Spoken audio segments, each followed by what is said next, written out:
¿Qué tal? Buenos días. Hoy, hace 25 años, todo cambió. Este es un país distinto, lo creamos o no lo creamos. De eso hablamos hoy en República.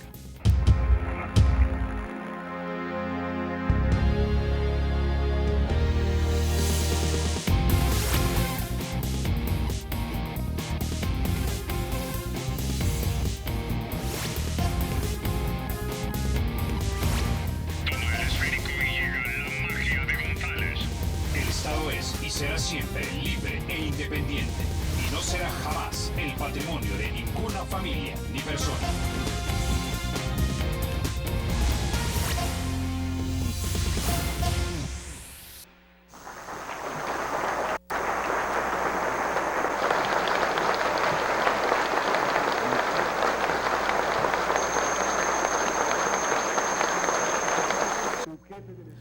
Bueno, hoy es lunes 16 de enero, hace 25 años este país cambió y lo estamos viendo cómo fue que cambió. Quizá la culminación más bien de ese largo proceso de negociaciones que habría iniciado allá por 1984 con el ingeniero José Napoleón Duarte Fuentes, presidente de la democracia cristiana.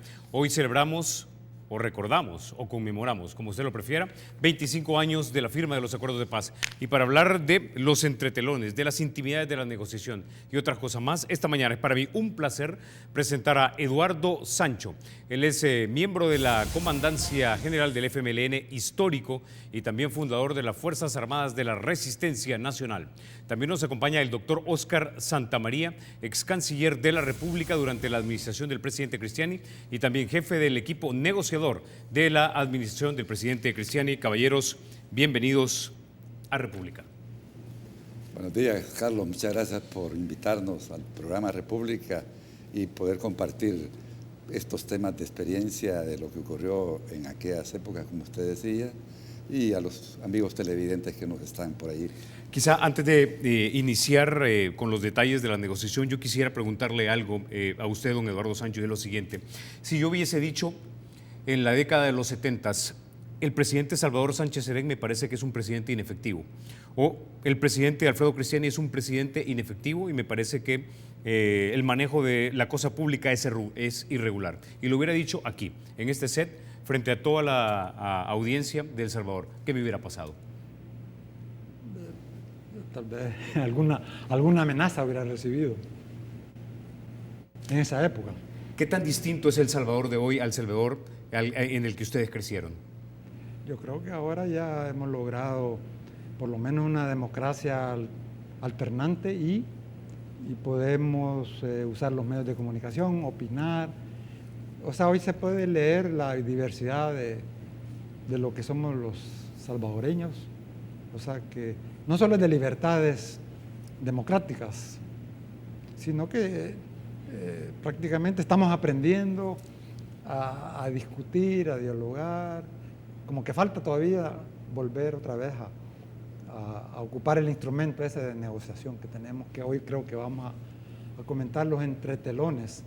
Pero desde luego en el 70 era difícil, ni se hubiera atrevido tampoco el entrevistador a hacerlo, ¿verdad? No creo que se le hubiera ocurrido a alguien hacer esa entrevista directa. Así tan directa. Ok, antes de continuar, yo quisiera preguntarle algo, porque eso es algo de lo que muy poca gente conoce. Yo creo que usted es de los primeros 5 o 6 personas que forman parte como de la semilla revolucionaria de este país. Quisiera que nos hablara brevemente acerca de la fundación del grupo, cuándo fue y cómo esto es la semilla que luego se fermenta y produce el FMLN. Sí, digamos, la semilla, el grupo, el núcleo fundador viene como de dos corrientes, pero mayoritariamente es social cristiana, demócrata cristiana, y puede decirse que el único marxista era tal vez mi procedencia, marxismo académico. Este núcleo se conforma con gente, todos ya fallecidos, la mayoría, una mujer, Lil Milagro Ramírez, un varón, Rivas Mira, ¿no? Alejandro Rivas Mira, Mengíbar, y un grupito que no llegaba, creo que ni a 10. Esta es como la semilla de todo lo que iba a ser un ejército y un partido y que iba a dirigir un movimiento social, un movimiento diplomático. O sea, el núcleo nace entre los años 68, 69, en la guerra contra Honduras, ¿verdad? Ahí nace. Y en el 70 se reúne y después comienza a ampliar su red en el año 71, ¿verdad? Y comienza a operar en el año 71-72, pero en forma clandestina, secreta, y el 72 es diría yo, la fecha histórica de por qué se justificaba la lucha armada. A tal grado que cuando le hacen el fraude en marzo del 72 a Napoleón Duarte, el mismo embajador, el lunes 6 de marzo del año 72, Henry Cato, embajador de los Estados Unidos, felicitó a Duarte, pero el miércoles, que debe haber sido como el 8, ya las urnas habían cambiado y entonces se da el fraude, se da el intento de restituirlo el 25 de marzo, se revela una fracción demócrata del ejército y eso prácticamente diría yo que es la fecha del giro, porque entonces la guerrilla, el grupo comienza a decir o lucha armada o lucha electoral. Entonces ahí estaba como una opción, no se puede lucha electoral, entonces ¿qué se puede? Entonces era como para simplificarlo. Ahora, en ese momento, el grupo es usted y ¿quién más? ¿Quiénes son los otros del grupo? Son Lil Milagro, los fundadores en su orden, Lil Milagro, que viene de la democracia cristiana, de la Juventud Demócrata Cristiana, de la directiva, Alejandro Rivas Mira, que es social cristiano, pero no de la democracia cristiana, ¿verdad? Oscar Mengíbar, que es como el primer jefe militar, ¿verdad? Y otros miembros que conformarían unos 10 en el año 70, que son como el núcleo, que solo le puedo los seudónimos, y ese es como el primer grupo del 70. A la par, Cayetano Carpio va a formar, entonces se dan dos troncos, la guerrilla nace de dos troncos. Okay. El grupo es el tronco social cristiano marxista y el FPL es el marxismo ortodoxo. Son dos troncos distintos que en la historia pues... y el Partido Comunista no participa, está en contra. El Partido Comunista está al margen de esto y participa hasta el año 80. Perfecto. Ahora, brevemente también, a esta altura de la historia, ¿dónde está doña Norma Guevara? ¿Dónde está don Medardo González, el comandante Milton? ¿Dónde está el profesor Sánchez Serén? ¿Dónde están ellos? Bueno, yo creo que ellos tienen que responder como miembros de su partido. Yo no puedo opinar de ellos. Ellos serán los que tienen que... Pero ya estaban responder. Metidos en esto. Ellos entran posteriormente. Norma entra en el 80. En el 80. Medardo entra en la década de antes del 80. Ok, interesante. Bueno, vamos a adelantar ahora el tiempo hacia la década de los 80 para ir con usted, doctor Santamaría. Pero antes de eso, quiero que escuchemos algo de lo que dijo el expresidente Napoleón Duarte al inicio de las negociaciones de La Palma. Escuchamos. Hemos pensado que debemos de continuar profundizando en cada uno de estos aspectos para que de esa manera podamos ir resolviendo los problemas. Será difícil. No esperen que sea inmediato. No esperen que sea inmediata la solución. Va a costar. Bueno, doctor Santamaría, hace un par de días Alejandro Duarte, hijo del expresidente y también miembro de la comisión negociadora del presidente Duarte, nos decía que para enero de 1989 la guerrilla del FMLN había reconocido cualitativamente tres cosas que eran muy importantes para el gobierno de turno, que era, primero, sí aceptaban la permanencia del ejército, pero con reformas. Sí aceptaban la Constitución, pero con reformas. Y tercero, sí aceptaban que se iban a involucrar al camino democrático que ya se había iniciado en 1982. Pero luego conversamos con el presidente Cristiani y el presidente Cristiani no recuerda haber tenido esas conversaciones que dijéramos hicieran el traslape entre la administración Duarte y la administración Cristiani. ¿Qué es lo que usted sabe? Bueno, yo creo que el presidente Cristiani quizás en este tema al haber ganado la elección en marzo del 89, la oportunidad de tener un examen, una valoración de todo lo que iba a recibir y de todo lo que iba a heredar, pero sí creo yo de que en ese punto sí estoy claro que no hubieron conversaciones. No hubieron conversaciones para poder hacer saber cuáles eran los puntos que en algún momento podrían haber sido también considerados o tomados en cuenta en una iniciativa próxima acerca de lo que era buscar la paz por la vía del diálogo o negociación. Yo creo que más bien esas fueron las declaraciones que hizo la Democracia Cristiana después de las reuniones que habían habido antes de la llegada nuestra, y sí entiendo de que se hicieron públicas por parte del presidente Duarte y su equipo de gobierno, de que si habían, según ellos, avanzado en esa dirección. ¿Qué tanto se avanzó o qué tanto fue eso algo pues en firme o consistente? Quizás yo lo ponga hoy un poco eso en duda, porque cuando se abre de una nueva agenda en el periodo del presidente Cristiani, ustedes recordarán que es una agenda sustantiva de temas donde hay toda una relación de lo que damos en llamar búsqueda de acuerdos políticos, Fuerza Armada, sistema político electoral, al sistema de administración de justicia, reforma constitucional, etc. O sea que estamos viendo de que si se abre un nuevo capítulo de negociación, los que plantean mucho de lo que es esta temática a la base de poder entrar a definir acuerdos, que en este caso eran los alzados en armas, digamos, o FMLN, pues de ninguna manera consideraron que podrían ser puntos de partida estos temas que estamos mencionando. Pero lo que sí creo que se hizo fue público, de que habían en alguna medida encontrado reacciones en las discusiones que podrían ir quizás acercando posiciones en aquellas épocas. Sí creo que otros lo han comentado de otra forma, que prácticamente no eran posiciones en firme los que tenía la guerrilla en aquella época, porque después se supo que más el diálogo se utilizó como un recurso táctico que como una expresa voluntad política de ir a la búsqueda de la paz.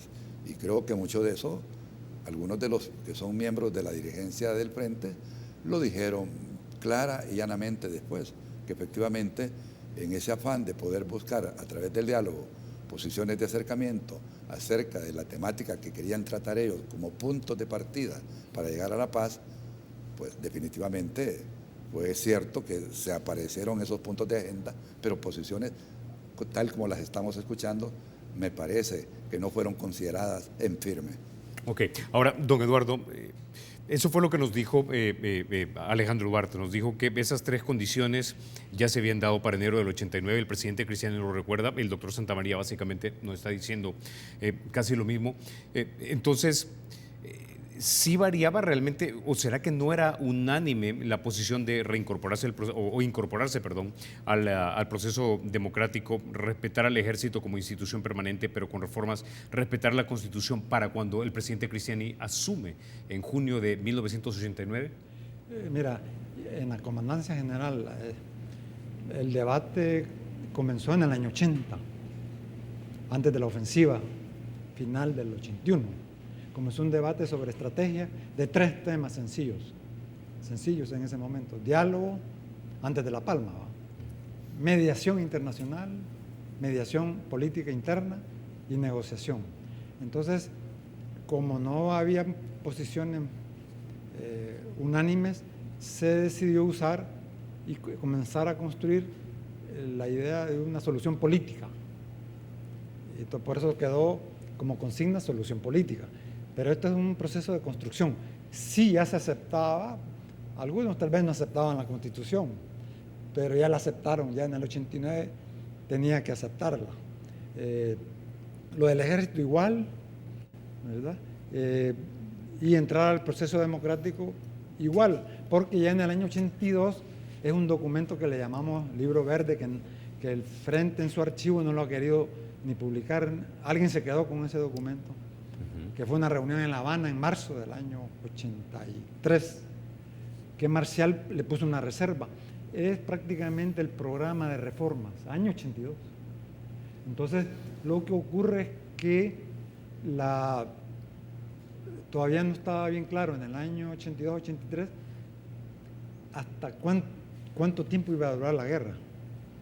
Entonces, el debate pues, de construcción, digo yo, de la estrategia política, comenzó en el 80, se escribió ese material que es un programa, ahí está la reforma, ahí está la disolución de la policía, está en ese documento, algunas reformas a la Constitución y otros aspectos que se van a construir en la negociación, porque realmente lo novedoso y puede decirse que el producto de la agenda de Caracas es un producto del equipo, de las dos partes. Ahora, don Eduardo, anteriormente usted nos ha dicho que el presidente Duarte desarrolló un programa económico estatizador, estatismo de Estado, le llamó usted, con la venia del presidente Reagan en Estados Unidos, uno de los presidentes, digamos, impulsadores del neoliberalismo en ese país, y que de alguna manera ese programa era más agresivo que el programa que el mismo Duarte les decía que era más agresivo que el programa que ustedes hubieran podido impulsar. Eso lo sitúa, digamos, como un adversario político de la oligarquía agroexportadora, a la que usted nos ha dicho en ocasiones anteriores que el presidente Duarte se encargó de desarmar.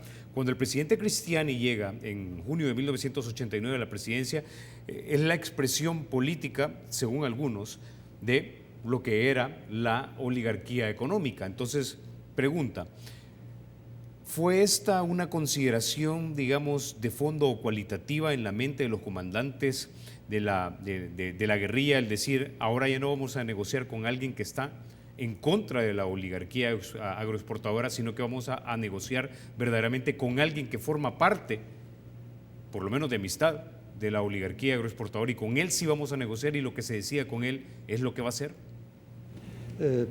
Mira, al principio había desconfianza de la presidencia porque ha habido un espíritu antiempresarial, ¿verdad? Se ha desarrollado un espíritu antiempresarial en esa época, estoy hablando de la década de los 80. A la empresa privada se le echaba la culpa de todo, ¿va? Entonces, claro, era natural que un grupo así tuviera mucha desconfianza de los empresarios, y el presidente Cristiani representaba al empresariado. Pero aquí hay un detalle, y como se dice a veces, los detalles en historia son importantes.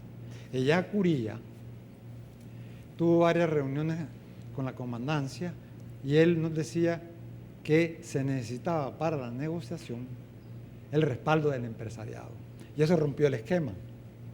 Y Ellacuría vio, no sé cuántas veces, pero vio a Cristiani para decirle que los muchachos están dispuestos, ¿va?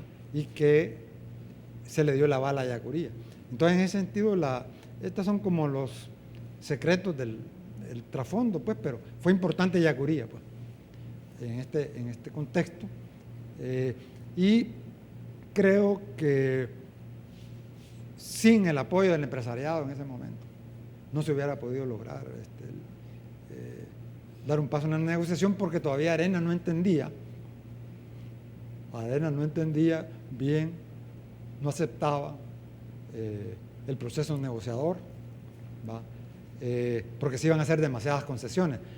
Y puedo decir que el mayor Dawinson sí estaba claro de que había que negociar, y es el que apoyaba la negociación. Interesante. Entonces, básicamente el doctor Ellacuría les dice a ustedes, con Cristiani pueden negociar porque tiene el apoyo del empresariado nacional. Ahora, doctor Santamaría, yo pregunté esto al presidente Cristiani, y el presidente Cristiani hace 3 días nos comentaba que el partido Arena estaba básicamente a favor de la negociación, pero hemos escuchado varias voces que tal vez podrían contradecir esa versión del presidente Cristiani. Es decir, que el presidente del partido en ese momento, el doctor Calderón Sol, no estaba convencido de que la negociación era la mejor salida para el conflicto armado, que el vicepresidente Francisco Merino tampoco estaba convencido.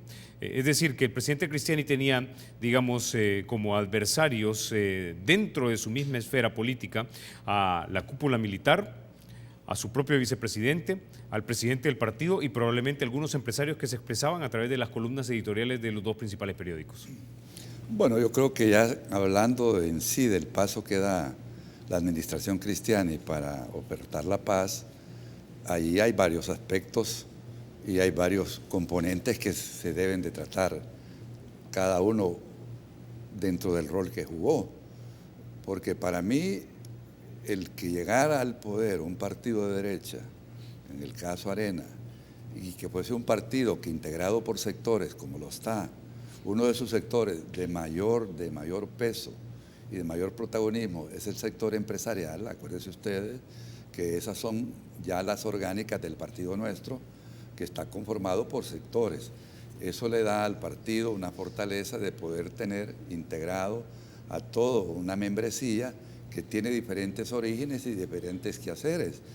Eso es una ventaja para el partido porque puede tener una interlocución interna sobre los distintos aspectos a tratar en una agenda de país, que eso es lo que significaba la agenda de paz.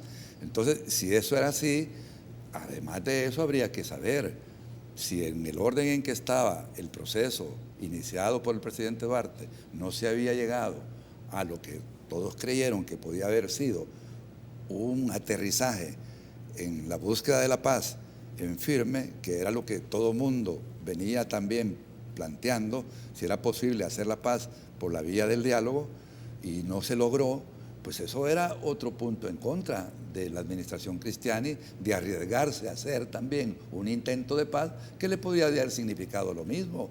Si el problema es que a Duarte el proceso no le funcionó, si hubieron reuniones, por supuesto, pero si el resultado lo vamos a medir ahora, no significaron nada más que poder crear expectativas de que podía haber paz, pero nunca la hubo.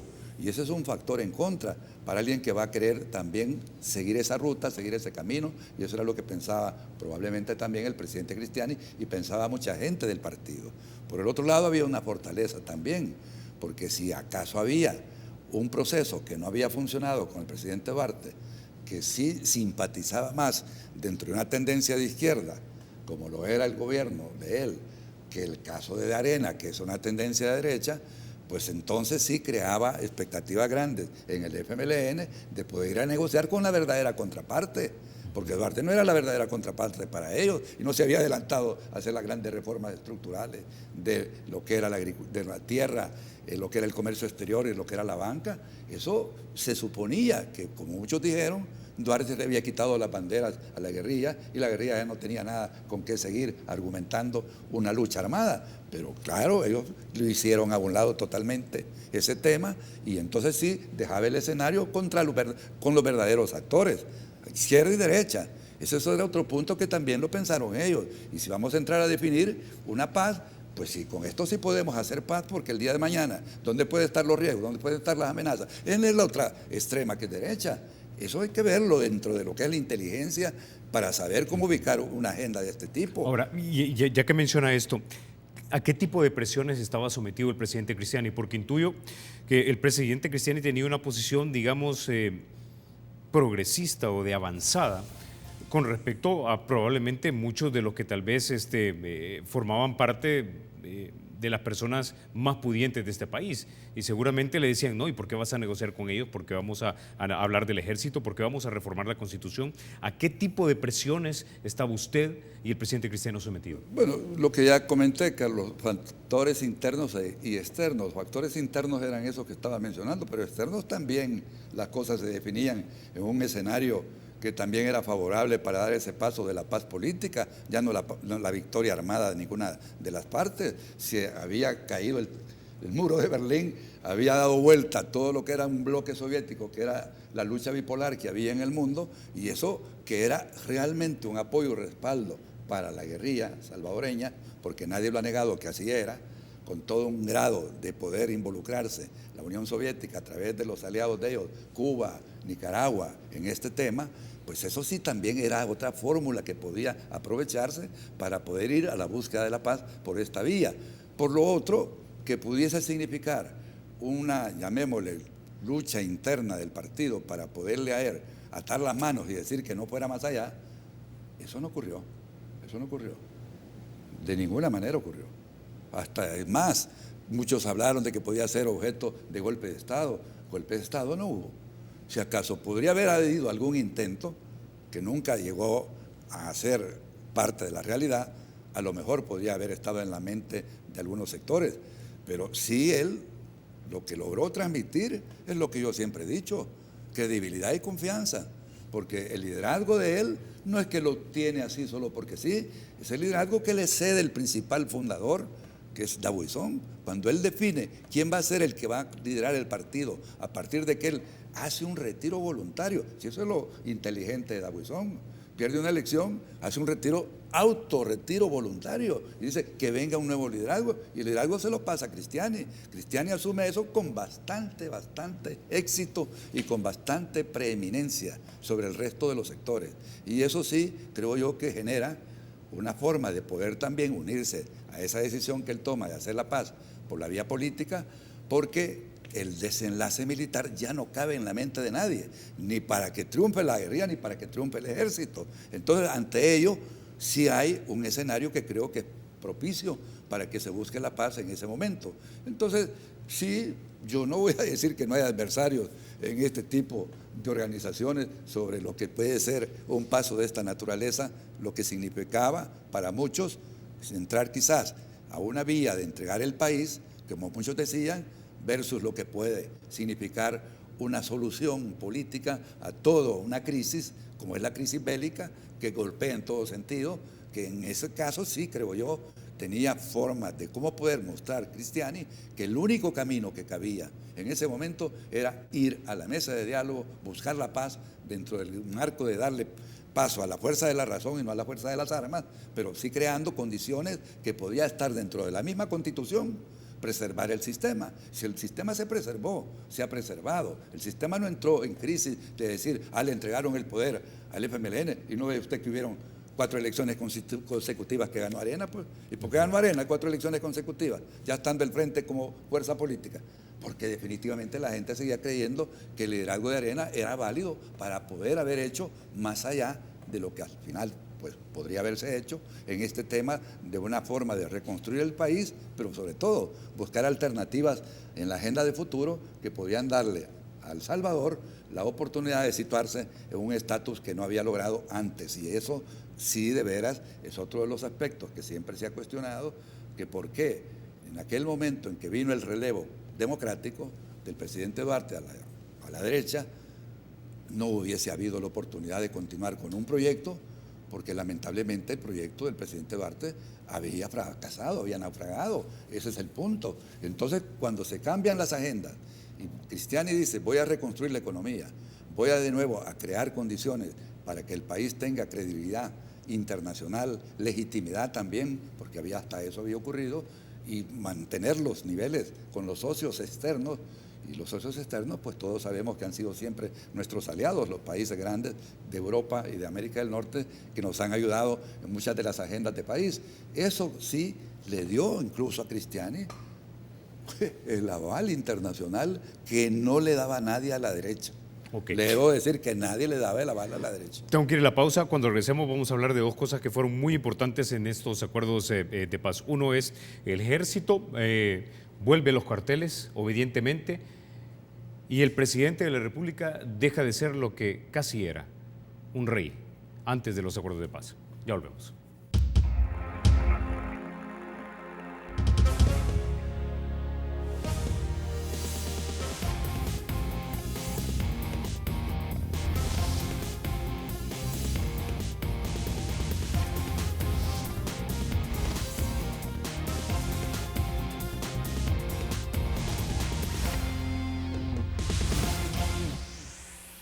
Gracias por continuar con República. Don Eduardo, dos cosas fundamentales. El ejército había tenido una posición prominente para gobernar y hasta para reprimir durante las décadas anteriores, 5 o 6 décadas anteriores. Pero también el presidente de la República era casi un rey. Y eso hay mucha gente que hoy día no lo recuerda y no lo sabe. De hecho, casi el 50% de la población de este país tenía o 10 años o menos cuando se firmaron los acuerdos de paz. Hablemos primero del primer punto. Ese fue lo que se ha dado a conocer como el nudo gordiano. Hubo un evento desafortunado en 1989. Un comando de un batallón de élite de nuestro país, del Ejército Nacional, asesina a los 6 sacerdotes jesuitas. Esto, de alguna manera, tal vez en el gran esquema militar no es una gran derrota para el ejército, pero políticamente los deja en una posición debilitada a la hora de querer imponerse en una mesa de negociación. Es decir, tienen que soltar, por un lado, que van a ser deliberantes, que van a ser políticos, que van a ser obedientes, y por otro lado tienen que soltar la seguridad pública. O sea, mira, antes de que terminara la negociación hay que reconocer del ejército a dos generales, a Ponce y a Vargas, que ellos son los que sostuvieron la posición de salida política, porque cuando se da la ofensiva y matan a Yacuría, a Santiago de Montes y a los jesuitas, ya prácticamente ya se había aprobado Ginebra. En abril del 89 ya estaba aprobado Ginebra. Entonces ya había, creo que un sector del ejército estaba ya vislumbraba que íbamos camino hacia resolver pues el conflicto. Entonces yo digo lo siguiente, de qué es lo que pasó, fue que siempre creo que hay una inercia de un grupo del ejército que estaba acostumbrado a esos tratos a la población. Pero eso es historia, pues, eso es parte de la historia. Ahora, el presidente generalmente en El Salvador llamaba por teléfono al de la Corte Suprema de Justicia, al presidente de la Corte, y le ordenaba lo que se ha dicho presidencialismo. Igual le llamaba a la Asamblea y le decía qué es lo que tenía que hacer. O sea que había una tradición política, ¿verdad?, de que el presidente ordenaba a los 3 poderes del Estado. Eso es lo que va a cambiar, ¿verdad? Eso es una cosa. Y lo otro es que en la Constitución se le daba al ejército, era un poder del Estado, constitucionalmente. Entonces eso quería decir que podía utilizar el recurso de insurrección con su criterio en toda la era de golpes de Estado. Entonces, claro, el acuerdo de paz va a desmontar esos dos aspectos. Le quita al presidente esa potestad de poder ordenarle a los 3 poderes y se arma la nueva era, que es la sagrada, la joya que tenemos ahora. Hay que respetar los 3 poderes del Estado. Y eso es inventarse un tribunal constitucionalista, eso es estar fuera de la lógica del Estado, de los 3 poderes del Estado, de la independencia. Pues. Porque si constituyes, por ejemplo, cuando se constituye el Tribunal Supremo Electoral, que es como un 4º poder del Estado, en realidad, pero lo es en el momento electoral, es la máxima autoridad del Estado en el momento electoral. Deja el momento y se anuncia quiénes ganaron y quiénes perdieron, desde ese momento su potestad constitucional pasa como otro organismo del Estado. Entonces, creo que esos fueron los 2 nudos de la reforma del Estado que creo que tienen que ver mucho con ese nudo que tú dices, ¿va? La independencia de los 3 poderes del Estado, que ya el poder electoral vigile que ya no haya fraudes, que ya no los hay, pues, ¿verdad? Los márgenes de las últimas elecciones son de 3%, 2%. En Costa Rica prácticamente reconoce el perdedor por 15,000 votos. Aquí todavía los candidatos no reconocen mucho. Tenés que ganarle por 150,000. Bueno, Chafik no quiso reconocer una diferencia de 450,000 votos. No, Chafik dijo de que no aceptaba, que había habido fraude. No sé por qué, pues, pero bueno, eso es historia, ¿va? Entonces, el otro poder que se desactiva es el ejército, Y el ejército es la institución que en todo el proceso de implementación de los acuerdos de paz ha sido como un garante, ejemplo de institucionalidad del ejército. El alto mando y sus oficiales y sus soldados. O sea que eso es un gran mérito del Ejército Nacional, que todavía le siguen llamando Fuerza Armada, ya no es Fuerza Armada. Es Ejército Nacional. Ok, ahora, doctor Santamaría, ¿qué tan complicado fue esto? El presidente Cristiani nos dijo hace un par de días que inicialmente el FMLN proponía ya por el 89, no sé si hasta entrado el 90, que debían disolver el Ejército Nacional, pero que desde un primer momento se les dijo no. ¿Por qué era tan complicado este punto? ¿Por qué el presidente Cristiani y su administración no aceptaban que se disolviera el ejército? Bueno, hay que también traer a cuenta, que lo que decía Eduardo, que ellos sabían en aquellas épocas que tenían su agenda considerado el tema de Fuerzas Armadas en los inicios de sus movimientos, qué hacer alrededor de lo que era el Instituto Armado, la Fuerza Armada. Posiblemente esas ideas siguieron gravitando en ellos. Cuando llegan a la época nuestra, que es el periodo del 89, iniciamos la negociación. Quizás aquí te aclaro un poco, Eduardo. Ginebra fue en abril del año 90, o sea que primero ocurrió lo que ocurrió en el 89 con la famosa ofensiva final hasta el tope y luego la muerte de los sacerdotes jesuitas. Esos aspectos hacen que se empañe el proceso, se rompe el proceso y al romperse el proceso se queda de nuevo la expectativa de que si puede haber paz o no por la vía política. Afortunadamente el presidente Cristiani mantuvo su palabra y tuvo el respaldo de sus colegas centroamericanos y se logró con ese apoyo de nuevo iniciar una nueva etapa que es la que se hace y se formula en Ginebra, cuando se dice de los 4 puntos que ya lo hemos mencionado: ponerle fin al conflicto, impulsar la democracia, fomentar el estricto respeto a los derechos humanos y reunificar a la sociedad salvadoreña. Pero en el orden de poder definir temas sustantivos aparece el tema Fuerzas Armadas. Entonces el tema Fuerzas Armadas, es cierto, se plantea sobre una base de poder examinar y evaluar lo que es un rol de una Fuerza Armada dentro de una sociedad. Y el tema que pasa más por la mente de ellos en ese momento es que hay lo que dieron en llamar la militarización de la sociedad salvadoreña. Esa fue la posición que planteó el FMLN. Entonces nosotros creemos que cuando se examine el tema ya a fondo, lo que nosotros decimos es cierto. Puede haber una reforma del Instituto Armado, de la Fuerza Armada, pero lo que están pidiendo ahorita ellos en su planteamiento es la disolución de la Fuerza Armada. Y así lo planteó al grado extremo, que incluso todavía hizo una reserva en el acuerdo de Chapultepec-Chapic para poder hacer creer que podría de nuevo reabrirse un capítulo del tema constitucional referido a Fuerzas Armadas oportunamente o en tiempo futuro, cosa que nunca ocurrió.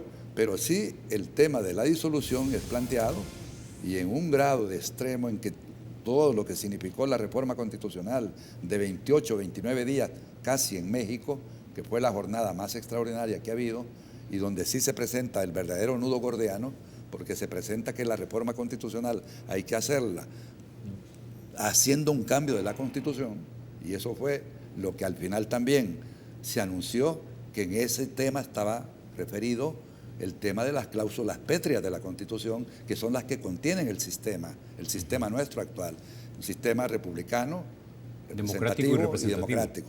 El FMLN, ¿ustedes querían cambiar esa parte, es decir, que no fuera el gobierno republicano, democrático y representativo como es hoy día?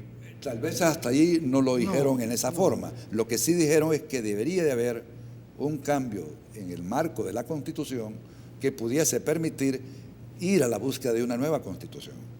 Nosotros, como usted recordará, Carlos, cuando el presidente hace la oferta de paz a ellos el 1 de junio del 89, concluye su discurso diciendo: estoy dispuesto a hacer la paz por la vía política, pero en el marco de la constitucionalidad de la República. Esa frase ahí está.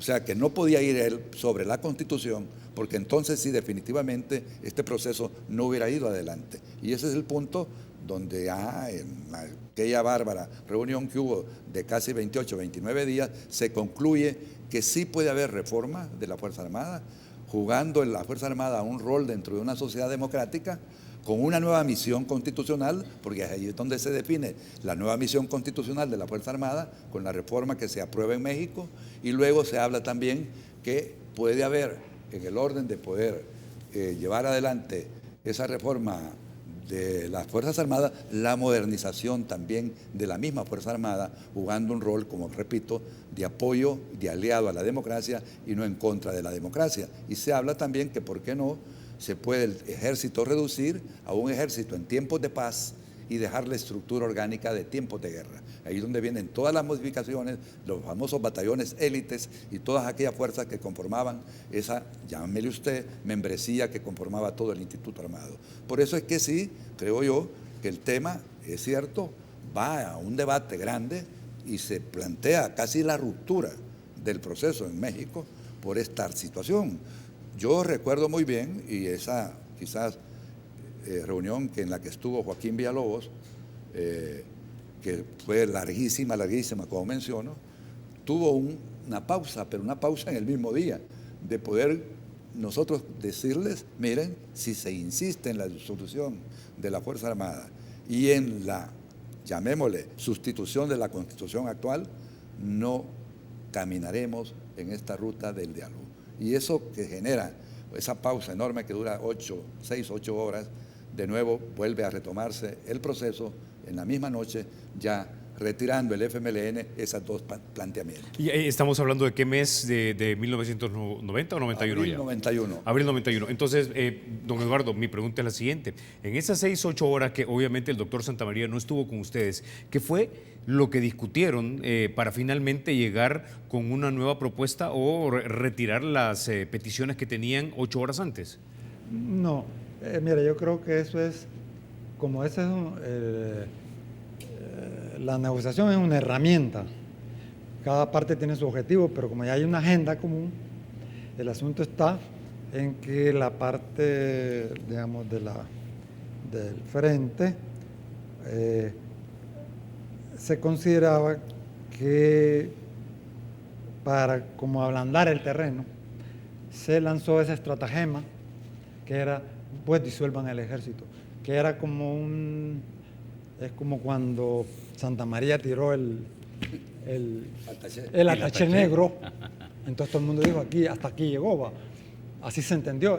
En una negociación hay mensajes, señales que sirven como para o despertar o para calmar o para preocuparse. Entonces, lo que ocurrió fue que se tomó un acuerdo, unos lo agarraron más en serio, pero yo entendí que era un estratagema para endurecer la posición, después decir, bueno, seguimos pues, pero tiene que haber otras concesiones en cuanto a lo que era el ejército, ¿va? Porque lo único que se estaba pidiendo era la reducción, ¿va? Pero como la contraparte también no iba a ceder fácilmente varios aspectos, porque no se estaba pidiendo, digamos, su reducción a la disolución. Hay un trecho larguísimo y claro, eso rompía la negociación. Eso es. Entonces, básicamente, bueno, al doctor Santamaría le entendí que básicamente pedían la disolución. El presidente Cristiani también me dice lo mismo. Entonces, básicamente se propone o se pide algo inaceptable para lograr algo aceptable. Así es. Ok, con ese ya vamos a la pausa. Cuando regresemos hablamos acerca de la parte de la reforma política, cómo el presidente de la República deja de ser casi un rey y tal vez un poco de anécdotas acerca de esa noche de la firma ya del cese al fuego. Ya volvemos.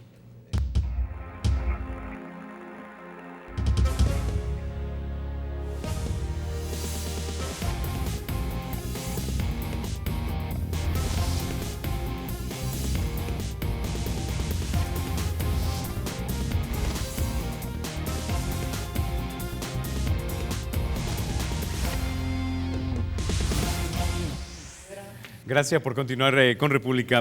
Doctor Santamaría, vamos a esto. Hace unos días, conversando con el presidente Cristiani, yo le preguntaba, ¿no sería humano de repente no sentirse tal vez un poco irritado, tal vez como que está perdiendo algo, ¿verdad? Cuando se habla de la figura del presidente de la República. Es decir, el presidente de la República, y le planteé esto al presidente Cristiani, usted hereda una presidencia casi omnipotente y entrega una presidencia limitada. Es decir, el presidente, cuando el presidente Cristiani asume, puede nombrar al presidente del Consejo Central de Elecciones, lo que hoy sería el equivalente al Tribunal Supremo Electoral. Le responde a él, el que verifica si una elección es válida o inválida. Por otro lado, nombra magistrados. Por otro lado, también nombra al fiscal general de la República, es decir, el que persigue el delito, y nombra, entre otros, también a la Corte de Cuentas. Todo esto se le quita al presidente de la República en estos acuerdos de paz. ¿Fue eso algo que estaban ustedes conscientes que debía realizarse debido a la cultura política o la falta de cultura política que tenemos en este país? ¿O fue algo que se les arrancó? No, el proceso fue en eso muy amplio y la posición nuestra fue amplia también en materia de poder crear condiciones a futuro de una reforma política del Estado. Eso va con la reforma política del Estado. Y si al final lo que habíamos encontrado a lo largo de lo que fueron las décadas anteriores era de que el aparato del Estado no estaba funcionando como debería de funcionar y no daba tampoco las señales de las garantías que debe tener el ciudadano en materia de poder responder a una institucionalidad que es la que puede el Estado mismo construir para que entremos a una, llámele usted, etapa de respeto al Estado de Derecho, porque si vamos a hablar de Estado de Derecho, tenemos que dotarlo de todos los instrumentos y de todos los recursos que debe de tener el Estado, pero adecuándolos a lo que es una verdadera, llámele usted, representatividad democrática. Entonces esto lo que sí significó para nosotros era evaluar a fondo cuáles eran las instituciones que estaban, que había que reformar, las instituciones nuevas que no existían, que había que crear, y las instituciones que ya estaban, que había que fortalecer. Yo recuerdo que siempre se habló de que había que tratar de poder llevar la preeminencia de lo que era el rol del presidente, pero dentro de la esfera civil. O sea, estábamos hablando ahora de la preeminencia del poder civil sobre lo que había sido en el pasado el poder militar. Eso sí significaba un cambio totalmente, diría yo, extraordinario en lo que es la figura del Estado. Y por eso, si acaso un presidente que pudiese sentirse que estaba siendo disminuido en su capacidad de poder por el hecho de introducir reformas como las que se introdujeron, probablemente hubiera estado pensando o añorando los tiempos de 20, 30, 40 años atrás. Y esto es lo que al final también nos estaba mostrando la teoría del Estado a nosotros, porque esto es parte de la teoría del Estado cuando uno estudia Derecho, de la forma como construir lo que decimos nosotros, la organización Estado, para que la organización Estado pueda ser en el tiempo estable, perdurable, pero además de ello, garante. Ahora la Constitución decía, la Constitución que usted ha visto del 83, en su artículo 1, que el ser humano es el centro y origen de la actividad del Estado. Entonces, si eso era lo que ya decía la Constitución que venía del 83, pues no estábamos tampoco queriendo nosotros con el FMLN entrar en una contradicción de aspectos que había que de alguna manera reformar en el orden de lo que estoy hablando, porque eso sí era el camino de la nueva forma de vivir de los salvadoreños que queríamos y creíamos nosotros debería de tener. No, aquí no hubo tal forma de poderse sentir afectado. Yo creo que el presidente de la República estaba bien claro que ese paso que estábamos dando era para bien no solo de las actuales, sino que de las futuras generaciones, y que estábamos creando un Estado moderno y garante de los derechos civiles y políticos de la gente, pero también garante del régimen de libertades de la gente. Claro, una presidencia limitada. Adelantemos en el tiempo, ya por cuestión de tiempo, don Eduardo, esa noche del 31 de diciembre de 1991, cuando se firma el cese del fuego, o lo que la gente llama comúnmente la paz, ¿qué recuerda usted de esa noche? Bueno, primero que no se firmó a las 12, se firmó una hora. Unos minutos después. Unos minutos después. Entonces, esa es la anécdota tal vez más importante porque en ese momento iba a haber una transición en la ONU, del mando de la ONU. Entonces todavía está en el mando de la ONU, el anterior, según la madrugada. Creo que fue un momento como para todo el país. Creo que ha sido el único momento cuando eso se refleja en los medios y en el espíritu de la gente. Creo que en la historia solo hemos tenido 2 momentos nacionales donde se puede expresar el espíritu nacional, porque el salvadoreño no conoce, hemos perdido, el desarraigo nacional está muy arraigado, arraigado el desarraigo nacional. Ese es uno de los momentos culminantes donde todo salvadoreño, creo que no había ningún salvadoreño, ni emocional, ni políticamente, que dijera no estoy contento de esta parte mágica del acuerdo. Y claro, para los firmantes algo también era como un acto en que la adrenalina de la guerra se va abajo, ha pasado la guerra, pues. Entonces, para los guerreros eso tiene un significado especial porque es pasar a la paz. Entonces eso tiene que ver con unas hormonas de adrenalina que ellas se desactivan, ¿va? Y entonces se pasa ese momento emocional muy importante que vivió todo el país, porque lo vimos el 1 de febrero, era un espíritu nacional, todo el mundo estaba contento, todo el mundo se abrazaba. Hasta yo recuerdo que cuando entramos, la Guardia Nacional nos cuida y la Policía Nacional nos recibe. La Policía Nacional Antigua, agarramos los radiopatrullas de la Policía Nacional Antigua disuelta por nosotros, manejada por policías ya disueltos y guardias disueltos, y están cuidando todo el trayecto de que recorría la delegación, pues. Entonces, esa es una anécdota, y la otra es que los salvadoreños en Nueva York, pues, se festejaron también, ¿verdad? Festejaron ese momento, y la delegación de los 2 lados pues, tuvo su momento, porque ellos se fueron en un avión aparte y nosotros nos fuimos en otro avión, ¿verdad? Entonces fue un momento culminante de la historia del país, ¿verdad? Ok. Doctor Santamaría, tengo 2 minutos, le doy la última palabra. No, yo recuerdo que fue un momento culminante, indudablemente. El secretario general Pérez de Cuellar, a quien le guardamos aprecio enorme y respeto, me decía, mira, Oscar, yo me tengo que ir con mi familia, tengo todo ya preparado. Yo me voy en una vacación que he estado esperando tanto tiempo, en 10 años, y yo quisiera de veras que ustedes pudieran concluir antes. Y yo le dije, señor secretario, ese es el propósito, pero no sé si se va a poder.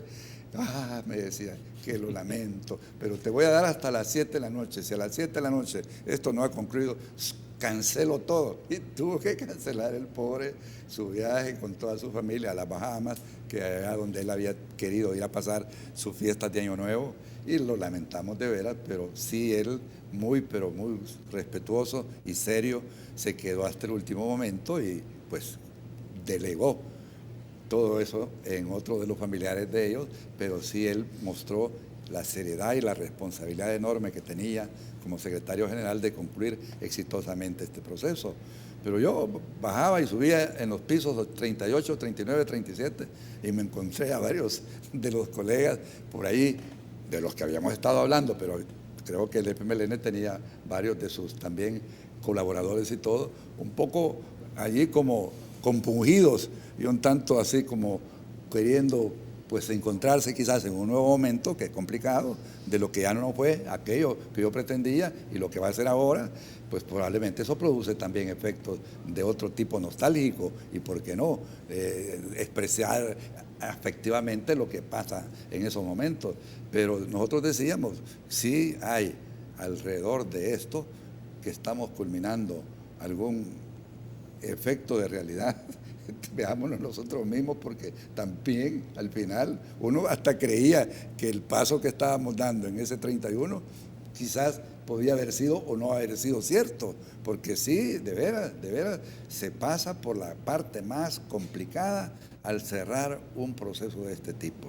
Y ahí hubo de todo, ahí hubo pues frases de todo tipo, de aliento, de poder mostrar también que el tema era como punto final el periodo de don Javier y que si no hacíamos eso, por consiguiente venía un nuevo secretario, que era el secretario Boutros Ghali, que era un nuevo actor en todo esto. Así que el episodio fue enormemente lleno de mucha emoción y de mucha, diría yo, alegría también. Ok, bueno, caballeros, se nos acabó el tiempo. No me resta más que agradecerles que hayan estado ustedes en República y también por haber formado parte de ese equipo de negociadores que finalmente decidieron darle la paz a este país. Muchísimas gracias, don Eduardo, doctor Santamaría. Un placer nuevamente conversar con ustedes. Gracias también de parte nuestra y un saludo a los televidentes nuevamente, muy amables. Gracias, Carlos. Ustedes, amigos, este país tiene problemas, tenemos muchos nubarrones negros, pero el hecho de que podamos decir que el presidente es ineficaz o que el partido de principal oposición es ineficiente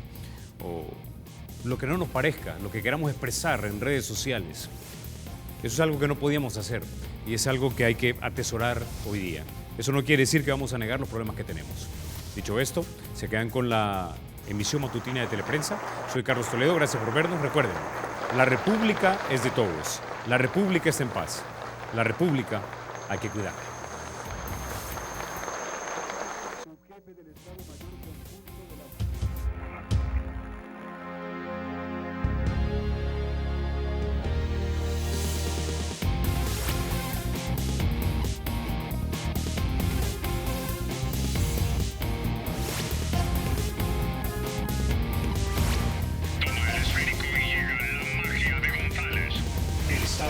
Será siempre libre e independiente y no será jamás el patrimonio de ninguna familia ni persona.